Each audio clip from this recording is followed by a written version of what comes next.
Washington has always had a complicated relationship with Silicon Valley, but what's happening right now is different. The Pentagon, the federal government's single largest technology buyer, just declared an AI company a supply chain risk and tried to blacklist it from all government work, not because the technology failed, but because the company refused to let its AI power autonomous weapons or conduct mass surveillance of Americans. That decision didn't just end a contract. It sent a signal to every AI lab in this country about what it costs to say no to the Defense Department. My guest today has been inside that story from the beginning. Maria Curi is the AI Plus government reporter at Axios and the author of the newsletter that every tech policy person in this town reads every single week. She's been breaking and advancing this story chapter by chapter, and what she's seeing is bigger than one contract dispute. It's about who actually gets to set the rules for artificial intelligence in America and whether Washington is ready for the answer. Maria, thank you so much for being with me today for the Friday Reporter. Thanks for having me. I have, there's not enough time for this show for me to ask all the questions that I have for what you're covering. So as a tech reporter for Axios, tell me, how long have you been with Axios so far? About 3 years. Time flies. Yeah. Well, the world that you're covering is changing dramatically. I want to start a little bit with specifically about what's happening at the Pentagon relative to AI. Okay, so Anthropic, they drew a line and they said they won't let their AI run autonomous weapons or surveil Americans at scale. Okay, so that's a kind of a big moment for a company to make that kind of decision. So how did that go over inside the building from what you are reporting? And what are you hearing from your government sources? Can you share any of that and what you're hearing? Absolutely. Inside the Pentagon. I think that Anthropic, even before the Pentagon dispute, was, not well liked among Trump administration officials in general. The company was viewed as, a liberal company, as a quote unquote woke company, radical leftist company. And this all really came to a head when the dispute with the Pentagon happened. And these two red lines that you mentioned, no AI for autonomous weapons or mass surveillance, were viewed as non-issues for Pentagon officials who say they never had any intention of doing that anyway, and that is already illegal and not aligned with government policies, and that this was just Anthropic and its CEO, Dario Amodei, posturing as an ethical company, as the safety-first company, and creating an issue where there really was none. And so did not go over well, and it, of course, led to a major fallout between the company and a major customer. But also, too, that was a decision that other companies had to make. I mean, Google, OpenAI, those guys also had to, they were faced with the same dilemma. What do you think happened on their side to have them make a different, was it the fact that they're less liberally aligned, or was it more about business? Were you able to glean any of that from how they made their decision to be maybe not so much in that headspace as Anthropic once was? Yeah, so this has been a major question. And just to back up a little bit, this all started as all of the major AI labs, Google, OpenAI, xAI, and Anthropic, moving from working with the Pentagon for non-classified use to working with the Pentagon on classified use. So the most sensitive operations, and for all lawful purposes. That was the standard that the Pentagon wanted, which was interpreted as overly broad by Anthropic, which said that there are no laws today that are contemplating AI and the way that AI can be used in the context of war. The legal system has not caught up to it, and that's why they felt they need to put these red lines in the sand. All of the other companies, as you mentioned, face the same parameters. xAI was the first. This is the company that is run by Elon Musk. It was the first company to sign an agreement with the Pentagon for classified use, all lawful purposes. But we knew from early on that xAI's technology was not as advanced as Google's or as OpenAI's. And so despite them signing this contract, that didn't necessarily mean that the Pentagon could then automatically replace Anthropic and its model Claude with Grok and xAI. So that really left us with two questions. Where does Google stand? And where does OpenAI stand? Google has been really quiet throughout this entire debacle. The most that we've really heard from them has been a tweet from Jeff Dean, Google's chief scientist, expressing concern early on about the Pentagon's behavior and aligning at least himself, the chief scientist of Google, with Anthropic and saying, I have these same concerns. OpenAI was a lot more vocal throughout it all. And as Anthropic's negotiations with the Pentagon were falling apart, OpenAI started negotiating its own contract with the Pentagon, going into full gear so that they could be the next company in line to be there, ready to serve the Pentagon with the right terms and the right contract. Now, Sam Altman, OpenAI CEO, said that he wanted his contract's terms extended to all of the other AI labs, but those and Sam Altman and OpenAI say that the contract they have is the strongest, but that is still contested among the different companies. I don't think Anthropic would tell you they have the strongest contract, and it's difficult to know without actually seeing them. But what OpenAI says is that they were able to have the same red lines as Anthropic, no autonomous weapons, no mass surveillance, but instead of having those red lines and describing them as safeguards, they are going to remain operationally in control of the model on the back end, so that if there is ever a situation where that is happening, they could turn off the switch and they could go in and make sure that the Pentagon is no longer using it in that way. So they built in the safeguard into the model instead of having to supervise every single situation that the Pentagon may be involved in. That's fascinating. And could very well be because, well, I won't make you speculate, but I have questions. I have questions beyond what you could probably get into today. How does a journalist that is a tech reporter for Axios for the last 3 years, how do you get to be a journalist that covers this specific issue area? What brought you here? What's your background? So my background, I studied journalism. I went to the University of Iowa. And I was there during the 2016 election, politics editor at Iowa. There's a running joke that you don't major in journalism, you major in the Daily Iowan, which is our school paper. We don't go to class, we just go and report stories out. Covered the caucuses, covered Bernie rallies, Hillary rallies, Trump rallies, and I thought I wanted to be a political reporter. I did a big story on the Latino vote in Iowa, and I think that's what brought me to DC ultimately. I've been here since 2018. I started covering trade policy under the first Trump administration because there was high demand, right? President Trump upended trade in ways that we hadn't seen before. And then all of a sudden there was a big demand for tech policy. So I shifted over to that.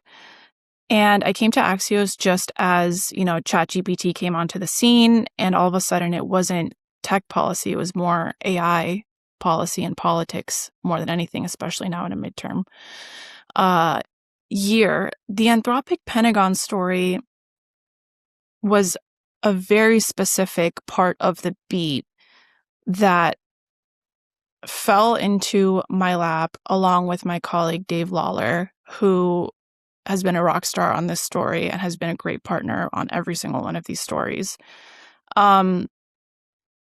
By just working our sources, you never know when your sources are going to make a lot of sense, like having them. You never know when they're going to come through with something that just boils up. And so when he started hearing about what was going on within the Pentagon, I had already had established relationships with Anthropic that I was able to just quickly leverage, and I had that trust to get the ball rolling and start getting, scoop after scoop.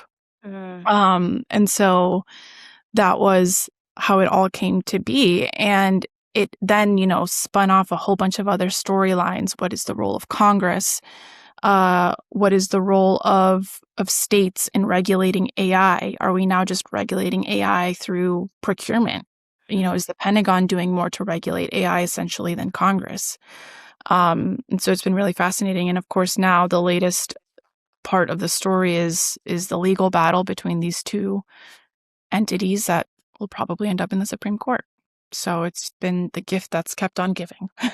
I mean, and it's a story that continues to unfold. I'm actually quite a bit curious about where the power center is on this particular issue.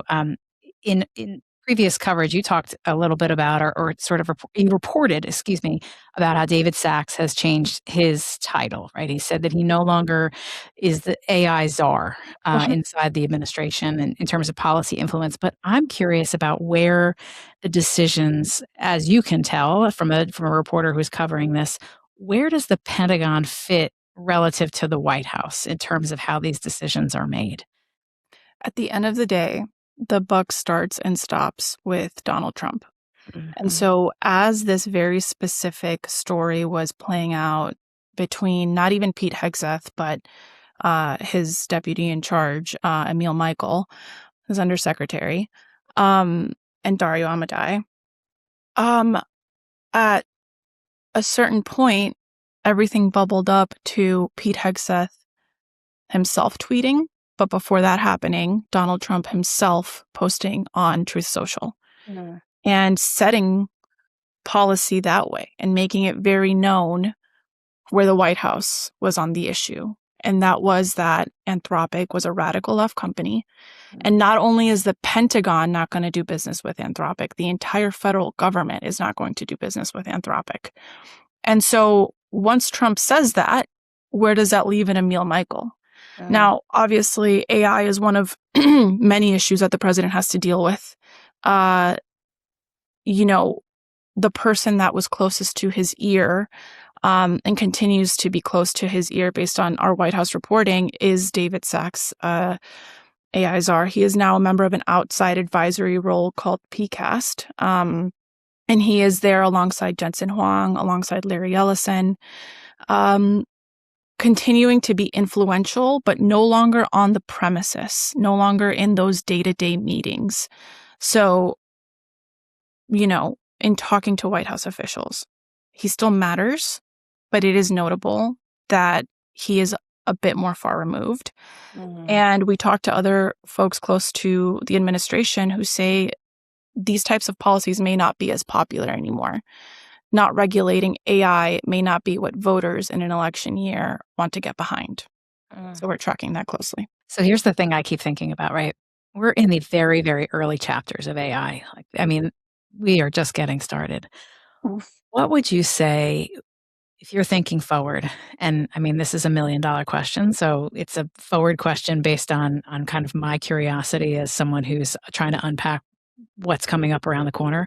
What's a question that you're not being asked yet that you fully expect to be answering in later 2026 or early 27? Were they right? Were all of the tech CEOs and techno optimists that are either in the private sector or in the halls of Congress or in the White House or in powerful federal agencies like the Pentagon, were they right that the United States should be all in on innovation and making sure that nothing stands in the way of that? Not even something that a lot of folks consider a basic regulatory move of a transparency bill, just what California is moving forward with right now and other states across the country. I think that's one question that I think the general public is going to be asking themselves. And I think a lot of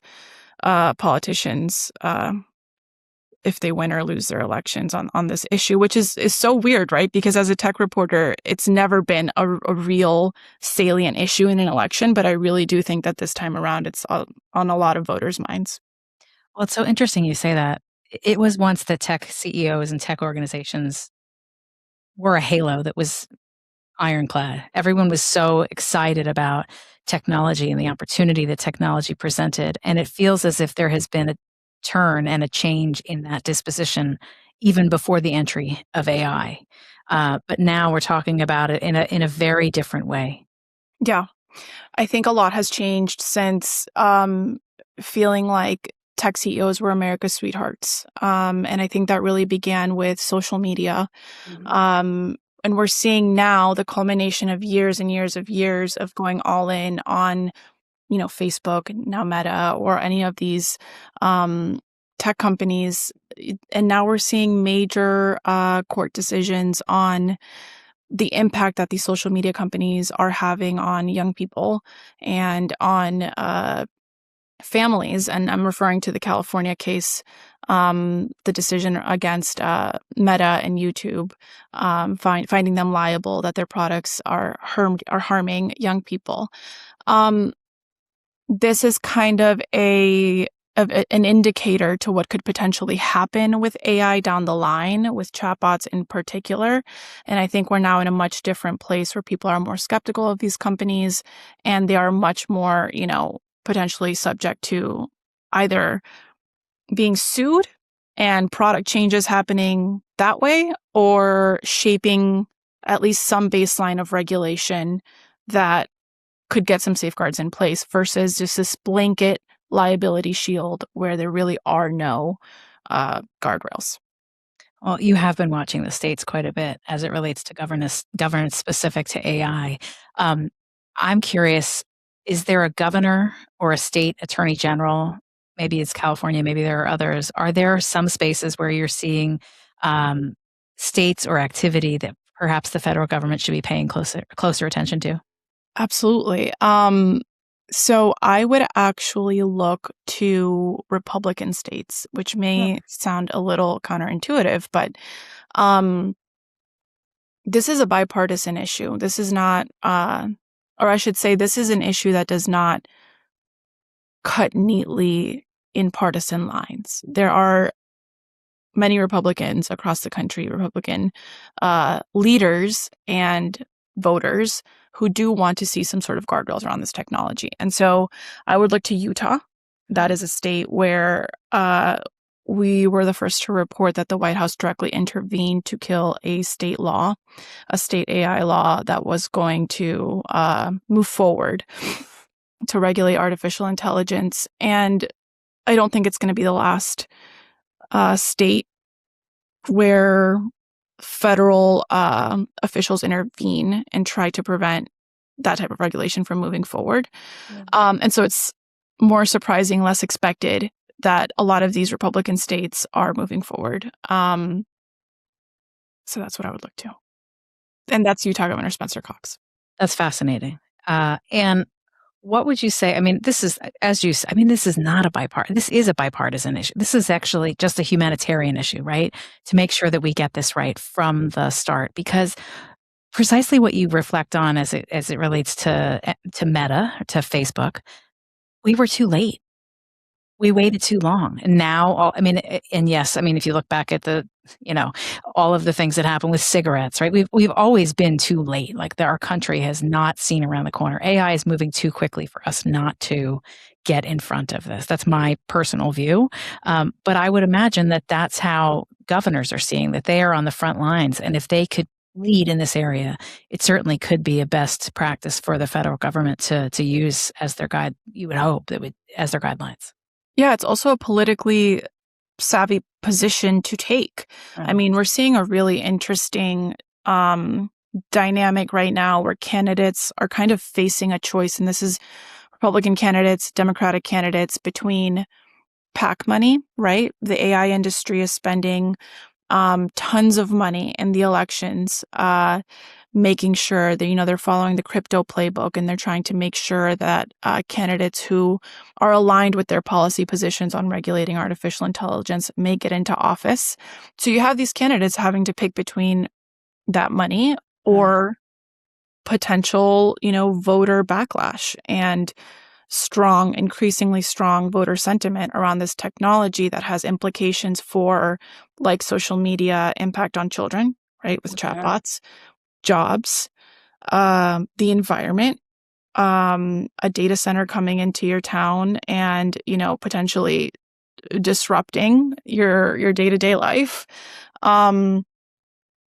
disinformation, cyber attacks, and that type of messaging, I think, also has to be balanced with the promise of this technology if wielded correctly with the right guardrails in place. And so, I think it's also kind of colliding with the sentiment of being anti billionaire and the oligarchy. It's all coming together in really interesting ways ahead of the midterms and ahead of 2028. Well, we're certainly living at the intersection of history, that is for sure. Like we're witnessing right in our lives.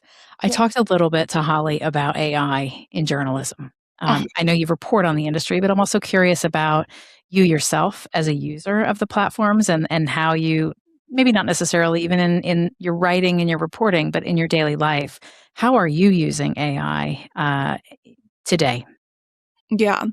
I actually am using AI to, I use ChatGPT to map out a plan to pay off my student loans in the next, hopefully few years. That's So, amazing. Yeah. yeah, so just like practical uses like that. And it was actually very helpful, um, on that front.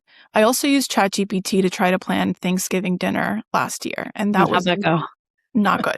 Oh, not good. Oh, I'm sorry to hear it. So pros and cons. I've used it for travel.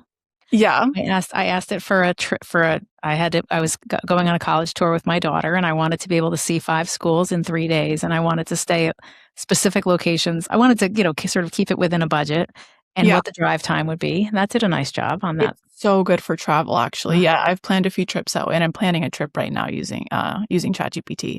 So mm. it's a really helpful tool.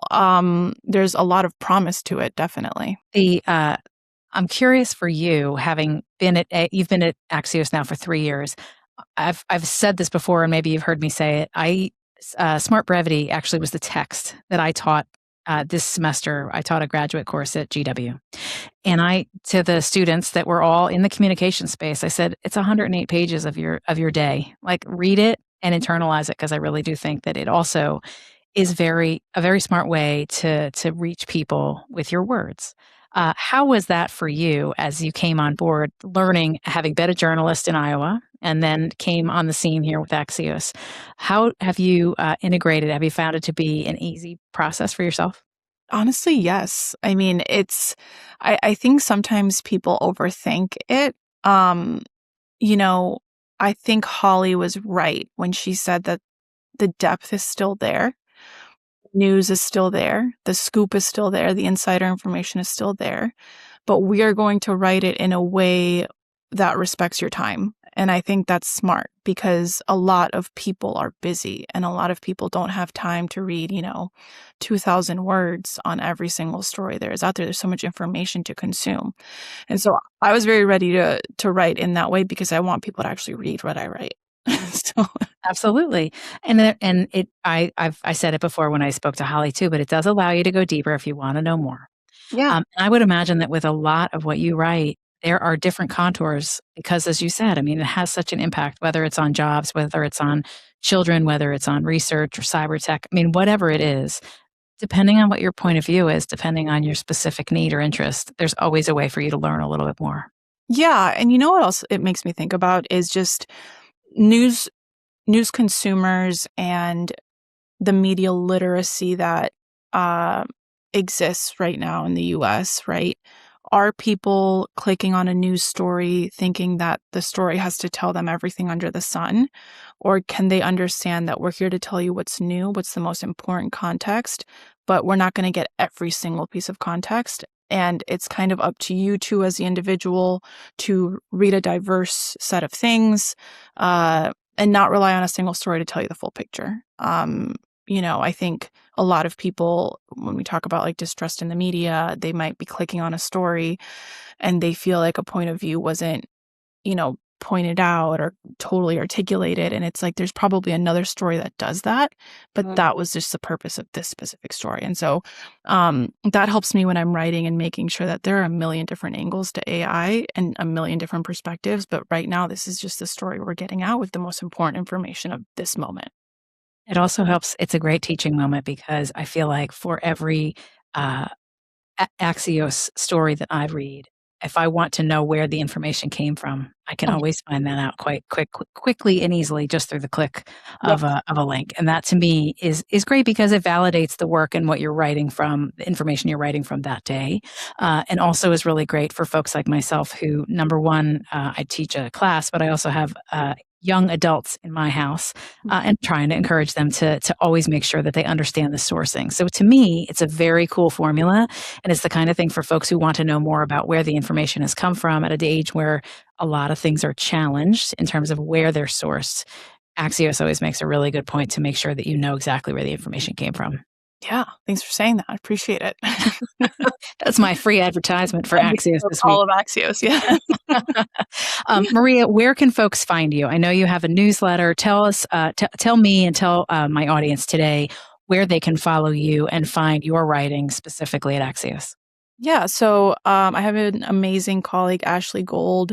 We co-write Friday's edition of AI Plus. It's called AI Plus Government. And we get into the weeds of AI and government.